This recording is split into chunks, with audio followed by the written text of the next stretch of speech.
Neste vídeo, o Roberto Loschi vai mostrar como é feita a poda verde. Nesta videira, a produção já terminou aproximadamente 15 dias e agora é o momento ideal para fazer a poda verde, é isso? Nós percebemos que toda a parte vegetativa dela da ponta está trabalhando, está intenso. Então isso vem dizer que o pé está em vegetação. E isso proporciona uma boa brotação. Olha isso.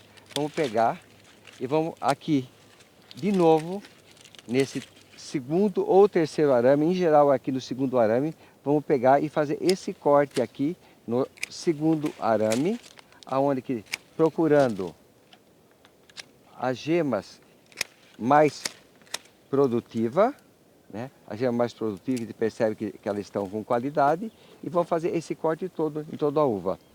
Ele não é feito embaixo porque é mais difícil a brotação da gema aqui embaixo, enquanto que aqui, nesse estágio dessa poda longa, nesse momento é mais interessante. O Sr. Roberto Loschi está me explicando aqui que no mesmo dia em que você fez a poda e retirou toda a vegetação da parte de cima, você precisa passar um produto justamente onde foi feito o corte, né?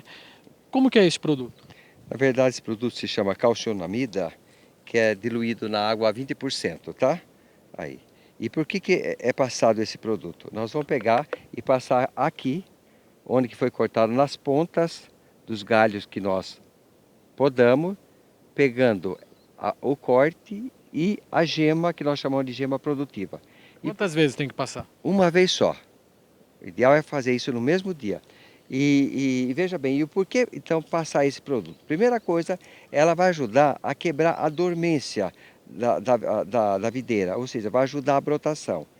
E se a gente não ajudasse aqui, é perigoso fazer a brotação em todas essas outras gemas. E como que nós não queremos que essas outras gemas aqui brotem com broto de produção, e sim somente essa, então nós ajudamos com esse produto, então vai ficar mais homogêneo a brotação e vai ser muito mais fácil para se trabalhar.